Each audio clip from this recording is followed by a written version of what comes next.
உன்கிட்ட பேசுறதுக்கு என்ன இருக்கு? உன்னை கண்டாலே எனக்கு அப்படியே பத்திக்கிட்டு வருது. முதல்ல இங்க இருந்து போ. அம்மா, அப்படியெல்லாம் சொல்லாதம்மா. உன்னை இங்க இருந்து போன்னு சொன்னேன். அம்மா, யாரு என் மேல கோபப்பட்டாலும் என்னால தாங்கிக்க முடியுமா? ஆனா நீ என் மேல கோபப்பட்டா என்னால தாங்கிக்கவே முடியாதும்மா. நீ என்கிட்ட பேசுமா. பேசுனா என்னடி பேச சொல்ற? கட்டின புருஷனால 20 வருஷத்துக்கு மேல கூட பிறந்த அக்காவையே நான் பிரிஞ்சிருந்தேன். இப்ப உன்னால எங்க அண்ணனுங்க மூஞ்சிலேயே ஆயுசுக்கும் முழிக்க முடியாதபடி இப்ப ஆயிடும் போல இருக்கு. அப்படியெல்லாம் எதுவும் ஆகாதுமா. என்னடி பேசிக்கிட்டு இருக்க?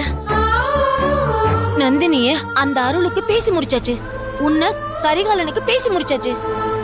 இந்த நேரத்துல நீ உன் மனசுல அருள்தான் நினைச்சுக்கிட்டு இருக்கேன்னு தெரிஞ்சா நம்ம குடும்பத்துக்குள்ள எவ்வளவு பிரச்சனை வரும்னு உனக்கு தெரியாதா? காலையில நடந்ததெல்லாம் நீயும் பாத்துக்கிட்டு தானே இருந்த. அந்த பிரச்சனையவே நான் எப்படி சரி பண்ணி எங்க அண்ணனுங்க மூஞ்சில முழிக்க போறேன்னு எனக்கே தெரியல. இதுல நீ வேற என் தலையில பெரிய கல்ல தூக்கி போட்ட மாதிரி அருள்தான் கல்யாணம் பண்ணிக்க ஆசைப்படுறேன்னு சொல்ற. சரி, நீ அருள் ஆசைப்படுற மாதிரி அருள் உன்ன ஆசைப்படுறான்னு உனக்கு தெரியுமா?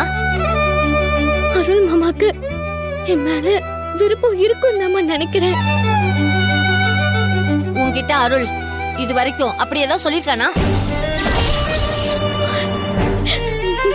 இல்ல. அப்போ அவன் ஆசைப்படுறான்னு நீ ஏன் நினைச்சுக்கிற? அவன் மனசுல நீ இருக்கியா இல்லையான்னு உனக்கே தெரியாது, அப்படிதானே? ஆனா எனக்கு தெரியும், அருள் மனசுல நீ இல்லவே இல்ல.